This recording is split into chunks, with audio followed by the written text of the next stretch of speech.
Everyone, सो ये भी question semester 5 BSc maths का प्रीवियस ईयर क्वेश्चन है, तो ये भी क्वेश्चन देख लो। ठीक है, क्या पूछा था कि if A is invertible and A B is equal to 0 then prove B is equal to 0। ये हमसे पूछा गया है। ठीक है, चलिए इसका सोल्यूशन स्टार्ट करते हैं। और इसके पहले काफ़ी सारे इंपॉर्टेंट क्वेश्चन मैंने ऑलरेडी डिस्कस किया है। अगर आपने नहीं देखा है तो आप प्लेलिस्ट सेक्शन में चेक कर सकते हो। ठीक है, ओके। सो अगर अपने चैनल को सब्सक्राइब नहीं किया है गाइस, तो चैनल को कर लीजिए सब्सक्राइब, बिकॉज ऐसे ही आप लोगों के सामने मैं बीएससी मैथ्स ऑनर्स के सभी सेमेस्टर के मोस्ट इम्पॉर्टेंट क्वेश्चंस लेकर आती रहूँगी।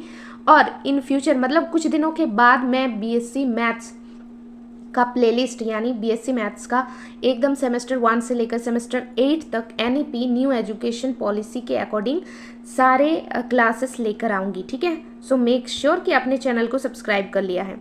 देखिए, given that A is invertible, ये चीज़ हमें क्वेश्चन में गिवन है कि ए हमारा क्या है, इन्वर्टिबल है। तो अगर ए इन्वर्टिबल है इसका मतलब क्या है कि so A inverse is exist, right. और एक चीज़ गिवन क्या है कि A B is equal to 0। Now multiplying both sides by A inverse, तो यहाँ पे भी ए इनवर्स के साथ मल्टीप्लाई करेंगे और इसके साथ भी ए इनवर्स के साथ मल्टीप्लाई करेंगे। So A inverse into A B is equal to A inverse into 0। Okay, I hope कि आपको यहाँ तक कोई दिक्कत नहीं आई है। अब यहाँ पे हमने क्या किया कि ए इनवर्स और ए को इकट्ठा ले लिया और ये रहा B is equal to A inverse into 0, that is 0 हो जाएगा। अब ए इनवर्स इंटू ए हमारा आइडेंटिटी होता है। सो हमने नेक्स्ट स्टेप में यहाँ पर आप देख सकते हो हमने लिखा है identity into B is equal to 0, चूंकि A inverse into A is equal to identity होता है। कैसे होता है देखो, ए इनवर्स इंटू ए बता ही देती हूँ।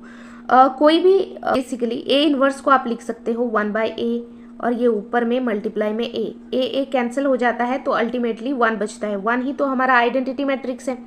ठीक है, okay. So I into B which means identity into B that is B is equal to 0, hence proved. यही प्रूफ करना था। तो एक छोटा सा क्वेश्चन है, आई होप कि आपको समझ में आया होगा।